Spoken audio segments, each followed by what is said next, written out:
Porque hoy el gobierno manda un proyecto y dice que sí, que se pueden tener sociedades espejo sometidas a ciertas regulaciones.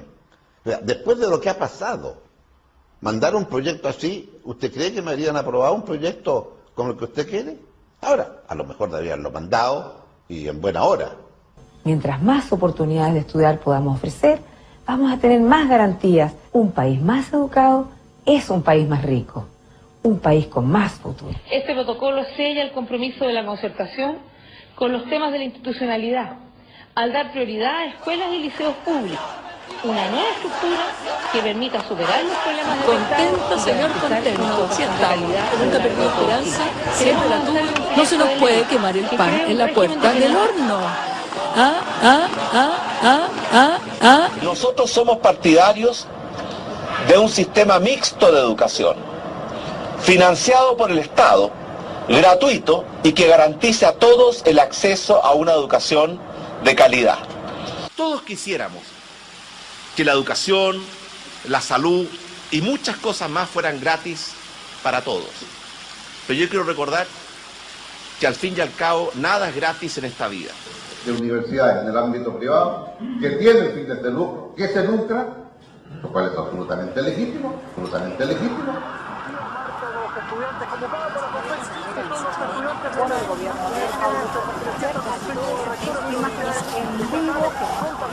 En amarillo es el crecimiento del endeudamiento de los estudiantes.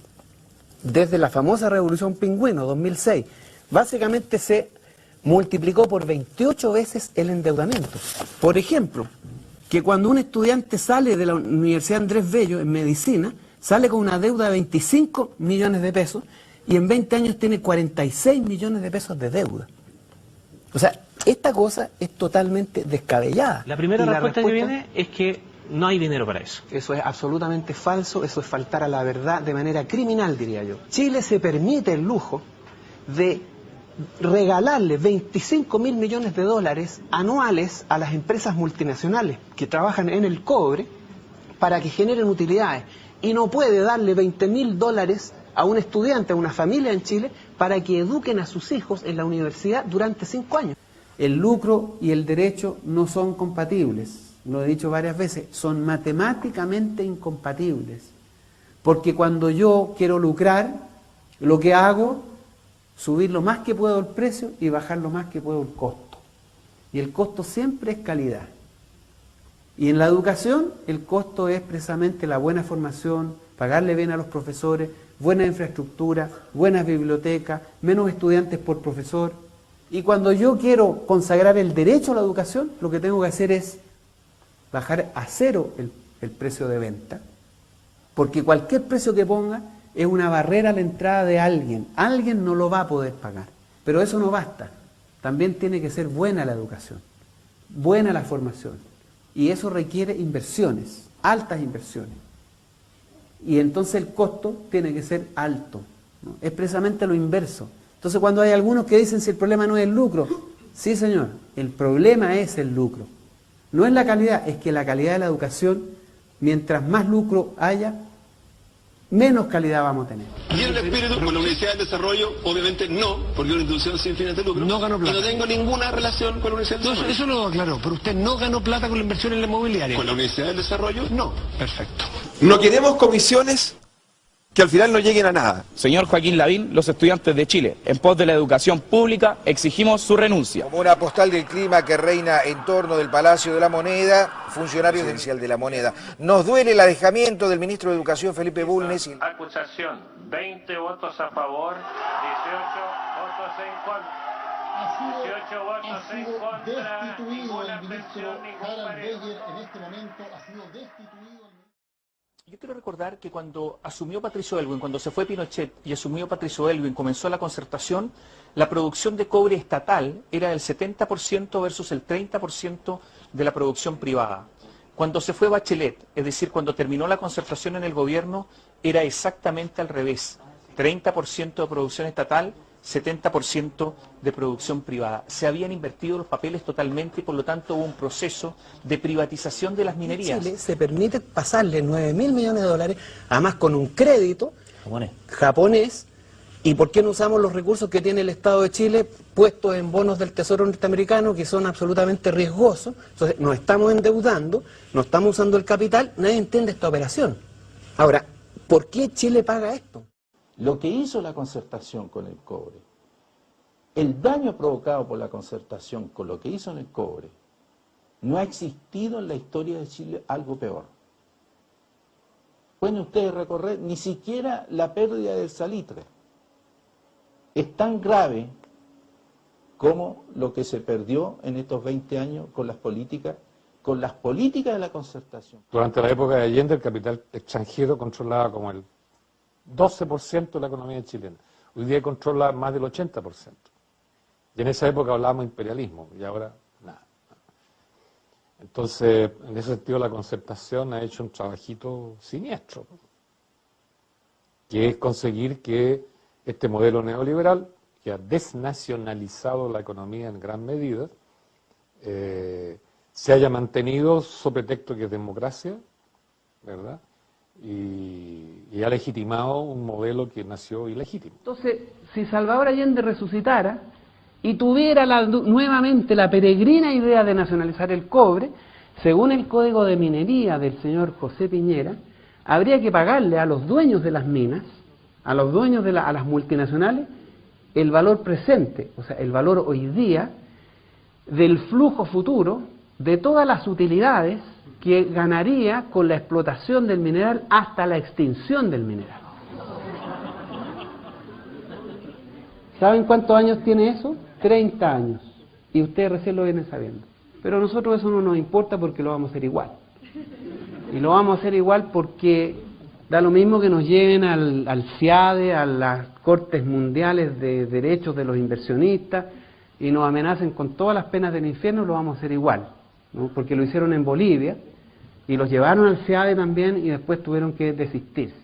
Corte de Apelaciones de copia de la resolución judicial que permitió a la AMA acoger la orden de Metro Bar presentada por alguna entidad. Dejar asequible la quinta región. Otros dicen los embalses están, dicen otros en el 30%, otros el 31,7%. El otro día tuvieron una persona porque estaban exportando 5 toneladas de hielo de no es para atacar directamente a Carabineros, nosotros tenemos nada de sequía, pero sí tenemos que llamar la atención a la ciudadanía de la irregularidad de un negocio y la tenemos contaminada.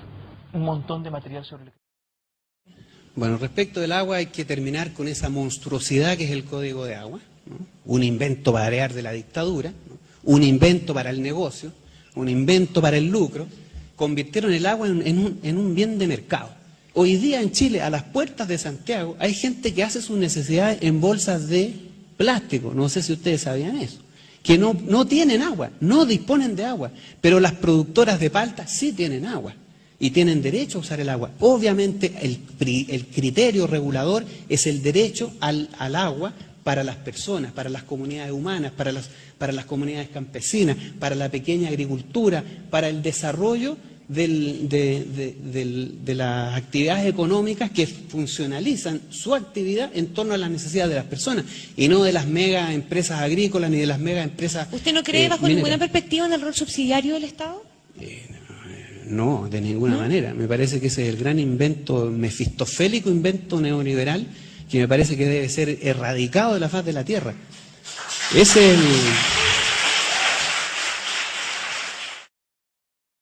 curioso, pero la lógica, cuando la energía se administra con sentido público, el consumo de energía debe crecer por debajo del crecimiento del Producto Interno Bruto. ¿Qué pasa en Chile? Al revés, ¿no? ¿Por qué? Porque aquí lo que se trata es de vender energía, producir energía. Da lo mismo el ahorro de energía, da lo mismo la eficiencia ¿Usted energética. se opone? Sí. Lo que estamos haciendo es una locura. Yo voy a promover las energías limpias y renovables porque ahí está el futuro de la energía en Chile y voy a ser muy riguroso, muy exigente con proyectos termoeléctricos contaminantes como han habido ya más de la cuenta en nuestro país. Y yo veo algunos que creen que oponiéndose a todo tipo de energía, están haciendo algo bueno por la patria. Yo les quiero decir, están profundamente equivocados.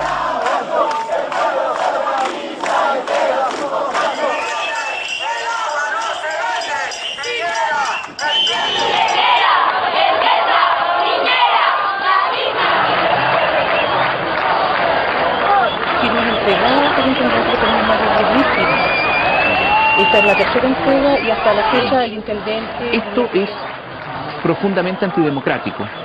Lo ocurrido ayer, la decisión tomada ayer es antidemocrática. Gracias a cada uno de ustedes, en especial a su excelencia, el presidente de la República, y a su distinguida esposa, por acompañarnos hoy en esta importante ceremonia para nosotros. Muchas gracias. Y así especialmente damos por inaugurada nuestra nueva casa. Las palabras de un consejero del Banco Central, que revelaron que más del 60% de los afiliados a AFP obtendrán como pensión apenas 150.000 pesos al momento de jubilar, desataron la polémica. La Polar entonces ha obtenido, ni más ni menos, que el respaldo o incluso la garantía del Ejecutivo de que no quebrará. Harto premio para quienes lo han hecho tan mal. Nosotros hemos venido sosteniendo sistemáticamente que este es un sistema que colapsó, está en bancarrota, no hay ninguna posibilidad de hacer transformación en un sistema que por su naturaleza no responde a los regímenes de previsión. Fue un robo abierto, yo he cotizado más de 30 años y voy a sacar una porquería de plata, Ni siquiera el 30% de lo que yo ganaba. Es crudo, es penca, porque yo me siento todavía a punto de jubilar, me quedan 2 años para jubilar y veo que lo que trabajé, bueno, ahora voy a sacar una porquería, no voy a vivir con lo que voy a recibir mensualmente, no voy a poder vivir. Este sistema no ha funcionado como esperábamos. Ese más o menos es el diagnóstico, ¿o no? Patricio, no, cuando nosotros comparamos distintos sistemas, esta es la mejor máquina de convertir cotizaciones en buenas pensiones. Y voy a sacar una porquería de plata, no voy a poder vivir. Si no pierdes nada y puedes ganar algo. Un fondo más o menos de 40, 50 millones de pesos, eso te va a dar una pensión más o menos de 300.000 pesos, en el mejor de los casos.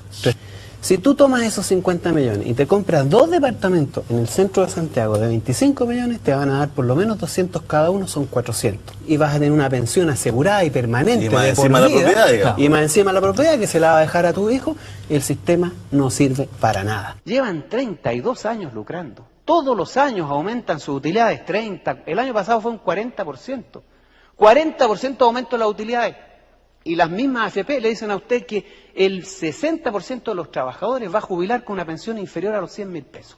¿Qué es lo que es el sistema AFP? Un mecanismo de producción de pobreza. Porque piensen ustedes, 70% de 8 millones de trabajadores son 5.600.000 personas que van a salir a la calle con menos de 100.000 pesos de pensión. ¿Y a usted le parece que eso es para discutir cuál es la solución que tenemos que ver? Traigan a los técnicos, a los especialistas, veamos la forma que los capitalistas no se sientan dañados, porque ese es el tema central acá. Los señores dueños de este país, no hay que tocarlos, hay que respetarlos. Los trabajadores lo piden, la presidenta de la CUT lo pidió, lo están pidiendo muchos académicos, la gente detesta finalmente la AFP. 75% de la voluntad popular en las encuestas dice que hay que terminar con la AFP. Entonces, ¿cuándo vamos a tomar en serio la cuestión política? ¿Cuándo nos vamos a poner con los pies en la tierra y empezar a pensar desde el sentido común y no desde los intereses del señor Polman o porque pueden mandar tanques? Ningún tanque mandaron al Palacio Rosado en Argentina cuando eliminaron la AFP. Tampoco lo hicieron en ninguna otra parte. ¿Por qué van a venir los tanques ahora? Es decir, por el temor más encima, a que vayan a haber tanques. Seguimos con el miedo, seguimos tiritándonos los pies porque resulta que la dignidad cuesta un tanque en la moneda.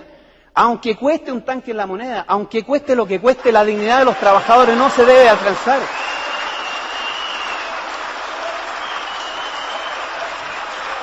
Si hay algo que yo detesto es la cobardía política. Si hay algo que falta en Chile es valentía moral para enfrentar la indignidad con que han han estado los trabajadores. Está bueno ya. Chile tiene que ser capaz de tener la voluntad de construir un proyecto político que termine con este nicho de negocios que es Chile, porque no es más que un nicho de negocios, y construyamos una sociedad de derechos, como está instalada en prácticamente el resto del mundo, menos en Chile. Muchas gracias.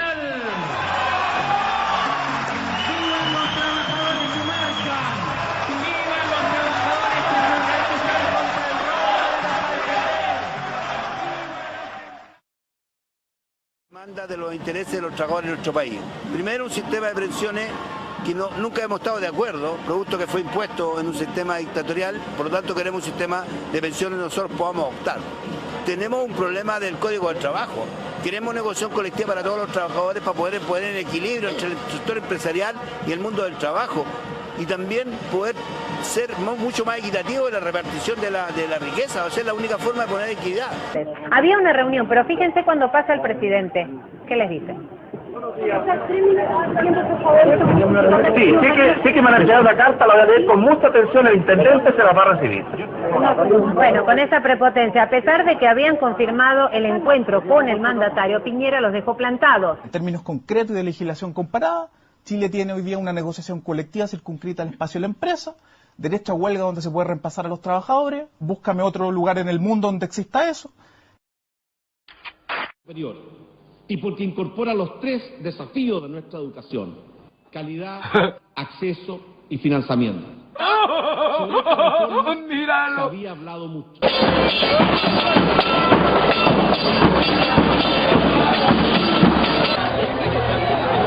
Y el tiempo igual no se importa más, de acuerdo con una...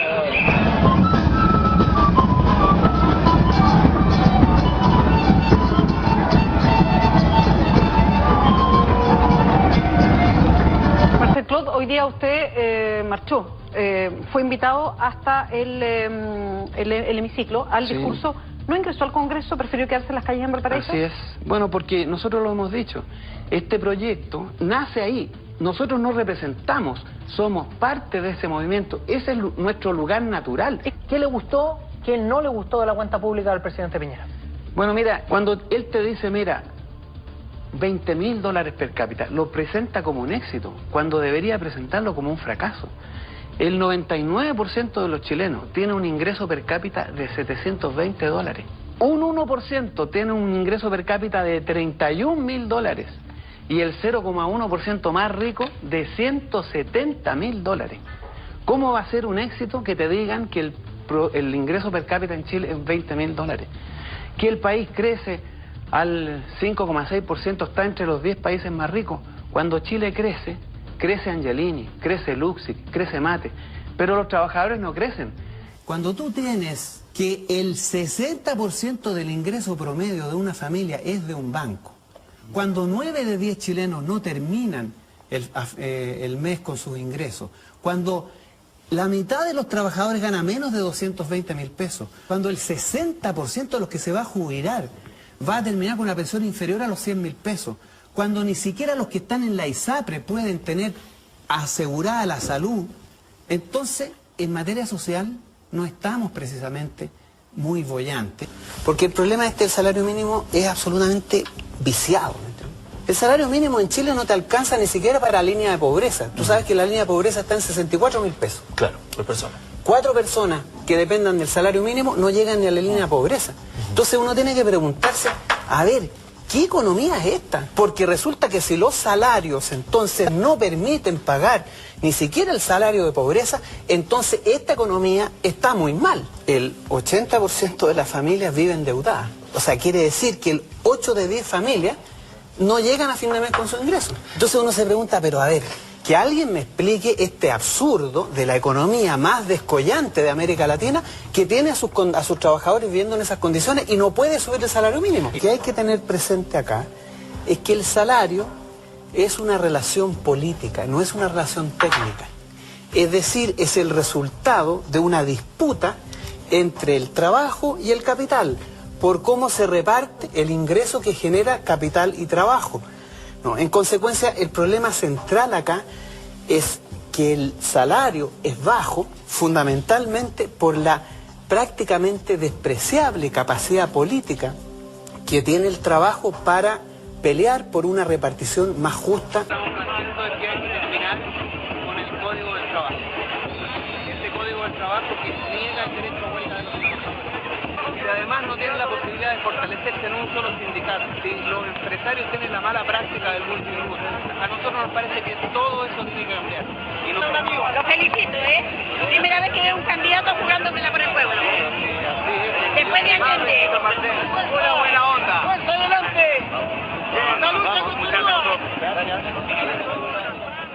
Y hoy día decimos con orgullo que Chile está probablemente dentro de los 5 países que más crecen en el mundo. Vivimos en nuestro país una concentración económica brutal. Unas pocas familias, 12, 13, 14, algunas empresas extranjeras se han adueñado absolutamente de la economía nacional. Ya no es necesario hablar del 10% más rico y el 10% más pobre y si se estrecha o no la brecha. No, hay que hablar del 1%. ¿Con la complicidad de la clase política? Sí, con la complicidad de la clase política. En algunos casos, por razones de conveniencia, porque son ellos los que financian la política. Vienen campañas. ¿Cómo cree usted que se financian las campañas? Desde las presidenciales para abajo, todas. 34% de todo el ingreso generado anualmente en Chile es el endeudamiento de los chilenos. Y representa la deuda promedio de las personas un 62% del ingreso promedio. O sea, este país vive para la banca, vive para trabajar y para que ese ingreso se entregue a la banca. Y esto va creciendo, creciendo, creciendo. El crédito con aval del Estado es un fiasco, ya lo demostró el Banco Mundial, porque es ineficiente, pone al Estado de rodillas ante la banca, ¿ya? Demostrado que hoy día, entre el 2006 y el 2010, el Estado pagó un sobreprecio por las carteras de deudores por más de 80.000 millones de pesos. Con el crédito con aval del Estado solamente arriesgan las familias y los jóvenes, los bancos no arriesgan nada. ¿Por qué? Porque la banca y algunas instituciones privadas de educación superior fueron a tocar la puerta de la concertación y la derecha para que les aseguraran un nicho de negocio rentista. Déjeme terminar, el señor ministro Vitar se la abrió. El ministro Vitar les abrió la puerta. Eso es una insolencia de suponer de que tú tienes la moral y que los demás no hemos luchado porque... No sé si tengo la moral, usted no la tiene, lo han demostrado. No puedes decir eso tú. Porque a los bancos no les gusta la competencia. Eso lo dijo hasta el Mercurio en una editorial a comienzo de año. No les gusta la competencia, entonces tuvieron que acceder a la clase política para que la clase política les asegurara un nicho en el que pudieran jalar la riqueza de los chilenos a sus bolsillos sin necesidad de entrar a competir con nadie. Nuestra clase política tiene que tomar una decisión, la concertación y la derecha, si quieren seguir siendo el brazo político de la banca. El caso de la Polar puso en alerta a los clientes de esta tienda, pero también a quienes tienen dudas con las otras empresas del retail. El 2007 el Servicio de Impuestos Internos hizo condonaciones por 13.000 millones de pesos y el 2011 rompió todos los récords, 77.000 millones de pesos. Pero lo más grotesco es que esos 77.000 millones de pesos están concentrados en un cliente, Johnson. Horst Paulmann hizo un tremendo negocio con Johnson. ¿Sabe cuánto pagaron al final o no? O sea, les perdonaron 59.000 millones de pesos, pagaron 4.000. ¿Sabe cuánto le condonaron de multas e intereses? El 99%. Pero dicen, aquí la política y la influencia no entra, dicen, incluso se enojan cuando uno pudiera sugerir una cosa de este tipo. Según un estudio realizado por el FOSIS y el Ministerio de Desarrollo Social, se ha detectado que el 77% de las familias del quintil de menores ingresos tiene deudas y destinan el 60% de sus ingresos al pago de estas. Es una realidad que nosotros venimos advirtiendo también a nivel de los empleados de muchas de las empresas. Generalmente el 50% de los colectivos de muchas empresas se encuentran sobreendeudados. Ahora, nosotros definimos que una persona o una familia está sobreendeudada cuando debe más de 7 veces su renta bruta mensual en deudas de consumo. ¿Por qué hoy día se pide tanto crédito? Porque los salarios, los ingresos son insuficientes. Ahora uno dice, bueno, pero si son insuficientes, ¿por qué la gente gasta más? Porque necesita gastar más. Tú necesitas pagar por la educación, pagar por la salud, pagar absolutamente por todo, los estacionamientos. Las carreras, hasta por cada día te suben las cosas que tienes que pagar y los ingresos no te alcanzan. Entonces tú necesariamente tienes que recurrir al suministro que te da el sistema bancario porque te lo ofrece, ¿no? Entonces el problema es más complicado. no solamente está el monopolio de los bancos, no solamente están las necesidades de la gente, no solamente está el Estado que no provee un conjunto de servicios que evitarían tener que recurrir a este tipo de financiamiento. O que no protege. Es un problema complejo. No queremos matar una economía tan sana como la chilena, que en el medio de un mundo que se debate hoy día en la recesión europea, la desaceleración en Asia, la falta de crecimiento, el anémico crecimiento de Estados Unidos, esta economía sigue creciendo, sigue creando empleo. Tenemos que cuidar eso y no matar la gallina y los huevos de oro. Y la gallina y los huevos de oro en este caso es una economía fuerte que crece, genera empleo, aumenta los salarios. Los bancos son empresas bien particulares. ¿Por qué particulares? Porque no quiebran. Descansan casi exclusivamente en la confianza pública. La denuncia de alzas unilaterales de las comisiones de tarjetas de crédito, esta vez contra Banco Estado. La justicia citó a las partes a una instancia de conciliación. Refiero a esto porque también estuvo muy presente con lo sucedido con Cencosud, le costó la candidatura a Lorenz Goldborn. Ahora es Banco Estado el que cometía un abuso muy similar, que era subir en forma unilateral el costo de algunos de sus productos. Y que debería costarle la candidatura a la señora Bachelet, porque toda la gente que está involucrada son funcionarios de la Concertación y trabajaron para el gobierno de la señora Bachelet. Yo tengo el orgullo, la tranquilidad y la seguridad de decirles a ustedes que la banca chilena no abusa. ¿Qué te parece las declaraciones de señora Wad? ¿Qué está pasando con la banca y los clientes? Bueno, en primer lugar me parecen declaraciones impertinentes y dignas de quien se cree dueño de este país, porque en realidad son dueños de este país. Aquí hay 4 o 5 grupos económicos que tienen más o menos el 20-25% de toda la riqueza de este país, lo que a mí me parece inaceptable. Él habla como... A mí me parece que lo que muestra este señor es la brutalidad, la completa y absoluta falta de respeto por los mínimos derechos que deben existir en un país. Eso es lo que a este país lo tiene cansado. Lo que pasa es que aquí hay un maridaje entre la política y el dinero y los negocios. Y eso se muestra en el Banco Estado, que pasa con Cencosud. ¿Y qué propone usted? ¿Cómo se rompe algo como eso? En primer lugar, hay que terminar con esa vinculación entre la política y el dinero. Lo que nosotros estamos planteando en esta materia es crear un polo de financiamiento estatal, bancos estatales. Tenemos que tener bancos estatales, que además es lo que pide la gente. Como por ejemplo el Banco Estado antes. Como era el Banco Estado antes, no ahora, porque hoy día da exactamente lo mismo, y además incluso más caro que los bancos privados. Sí. Entonces, lo que nosotros hemos planteado no es muy distinto de lo que ocurre en muchos países del mundo, que hay bancos estatales y que también hay bancos privados, pero los bancos estatales tienen una lógica distinta, que es servir al desarrollo del país. Es decir, el Banco del Estado no es un banco estatal, señor, es un banco que funciona como todo en Chile al servicio de los capitales privados. El Banco del Estado le prestó plata al señor Luxi para que se comprara el Banco Chile. Sí, le prestó plata a mi papá, que es agricultor. No servir al interés público, porque la plata deberían prestársela a las pequeñas empresas, a la pequeña agricultura, a quienes quieren desarrollar la actividad productiva y no a quienes quieren hacer negocios especulativos como hacen generalmente los bancos y que es la propuesta que a ustedes les gusta. Es la subjetividad de, por ejemplo, figuras como José Martí, que dijeron que mi patria es América.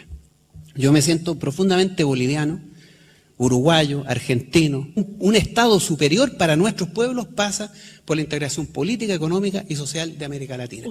Por lo tanto, me parece que nosotros tenemos que escuchar la demanda boliviana, atenderla, saber en qué contexto, porque no se sabe, ¿no? Aquí se dicen cosas muy por decirlas, digamos. ¿Cómo fue el acuerdo de 1904? ¿Cómo se pactó eso? ¿En qué condiciones políticas? Aquí hubo mucha injusticia, mucha brutalidad en lo que ocurrió en la Guerra del Pacífico. Por lo tanto, me parece que aquí hay que hablar y pensar con justicia. Una vez hecha esa discusión, teniendo presente esta vocación latinoamericanista, hay que discutir una salida del mar para Bolivia. Pero yo no la voy a dar, porque creo que no me corresponde, creo que tiene que ser una decisión soberana del pueblo de Chile. Además es importante tener presente que los tratados son acuerdos entre personas.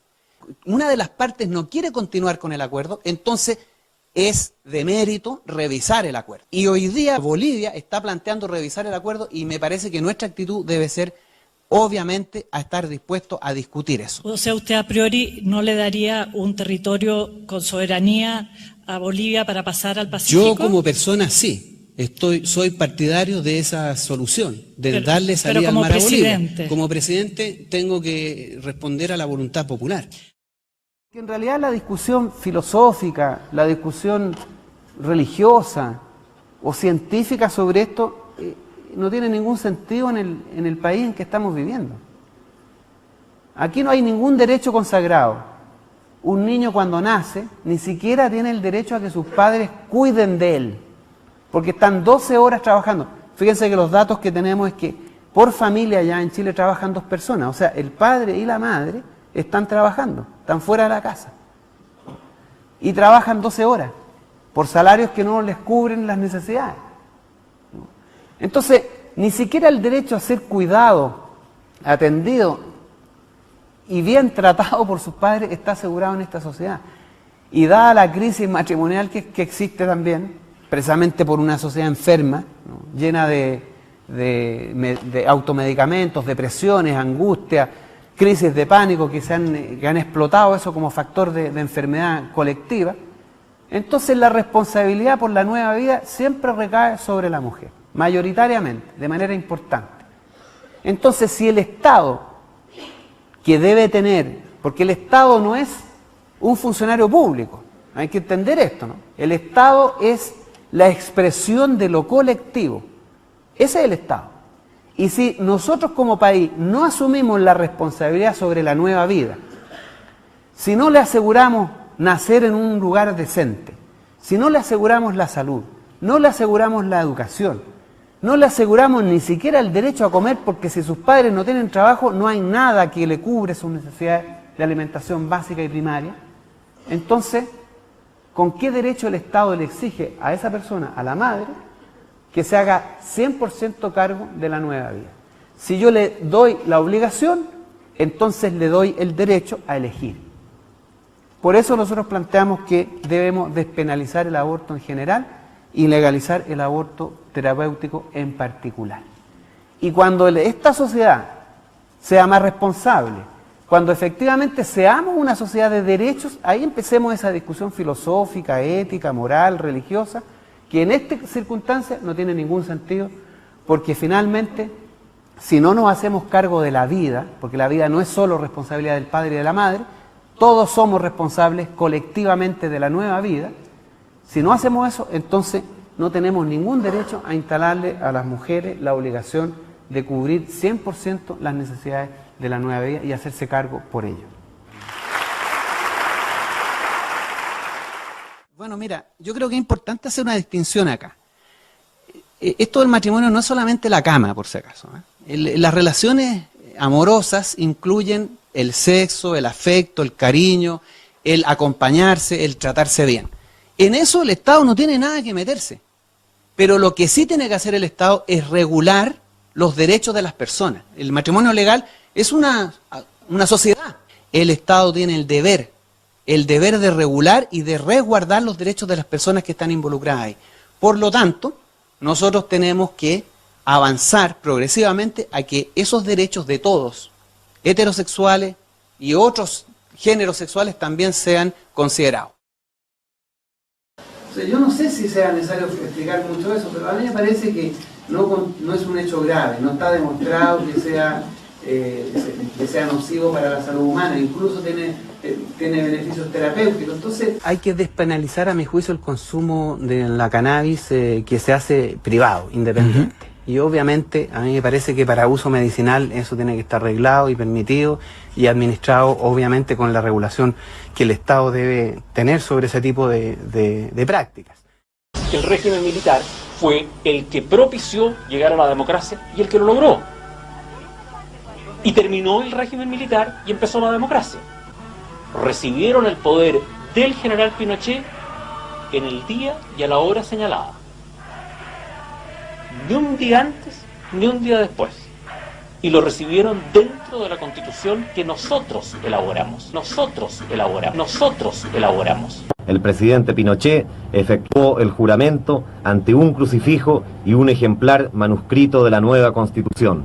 Hoy el pueblo de Chile ha demostrado el deseo de continuar con el gobierno militar. tenemos una constitución, hace 30 años, redactada por 7 personas, designadas a dedo por una dictadura, refrendada en un sistema, en un plebiscito que no tenía registro electoral y absolutamente fraudulento. ¿Tú crees que esa constitución no es legítima? Esa constitución no representa los intereses de las grandes mayorías. No se genera en lo que se llama la voluntad soberana del pueblo de Chile. Eso es suficiente como para decir que 17 millones de chilenos no pueden estar sometidos a las normas que se hicieron hace 30 años y de esa manera. Lo primero que hay que hacer es convocar a una asamblea constituyente. Para eso, obviamente, como esta constitución es tan democrática y permite llamar a una asamblea constituyente, permite convocar al pueblo originalmente depositario del poder en cualquier democracia, entonces hay que hacer un plebiscito. Pero como tampoco la constitución tan democrática que tenemos en este país lo permite, tiene que ser un plebiscito no vinculante. Entonces vamos a tener que llamar a un plebiscito no vinculante a preguntarle a los chilenos si quieren o no quieren una verdadera constitución democrática, representativa. Hay distintos argumentos de especialistas en derecho constitucional que dicen que sí se podría, otros que no, pero finalmente da lo mismo. Si un 80% de chilenos dice que queremos una nueva constitución sobre la base de una elección popular de una asamblea constituyente, es muy difícil, yo imagino impensable, que los parlamentarios se puedan negar a la voluntad popular. Yo lo imagino impensable. Además, no le vamos a hacer la tarea fácil para que se nieguen a ello. Y ahí es donde vamos a tener que marchar, a que marche por las calles, a que se reúna en sus centros de estudiantes, en sus centros de trabajadores, exigiendo, redactando declaraciones, pidiéndole a las instituciones políticas que pongan en marcha el poder constituyente. No le estamos pidiendo a ustedes, voten por esta candidatura porque después de esto, como dice el mundo será esplendoroso. No va a ser esplendoroso, va a ser difícil. Nos la van a poner difícil. Tienen que haber miles de centros de estudiantes redactando declaraciones, asambleas que se declaren en favor de esa asamblea constituyente, que marchen por las calles junto con los trabajadores, junto con las organizaciones sociales. Si eso es así, si más de 2 millones de chilenos marchan por las calles exigiendo una asamblea constituyente, no hay Dios ni ley que lo pueda impedir. Ni Dios ni ley lo puede impedir. Porque la esencia de la democracia es la voluntad popular, es la soberanía popular. ¿Y apoya ahora la democracia? Claro, pues el gobierno era para eso. Una señora me dijo el otro día, se vive bien en democracia, señor Guzmán. Claro, señora, muy bien. Por eso es que trabajamos 16 años y medio para construirla bien. Justamente. Todos los que partieron fuera del monstruo quedándose dentro, y al decir, bueno, mejor lo cambiamos desde dentro, se metieron dentro, se quedaron dentro, se mimetizaron con el monstruo y al final no han hecho nada. Nada. Llevamos 200 años en la misma condición. Y es tiempo de aburrirse.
Cambiar un presidente, sino que de verdad construir un Chile muy diferente.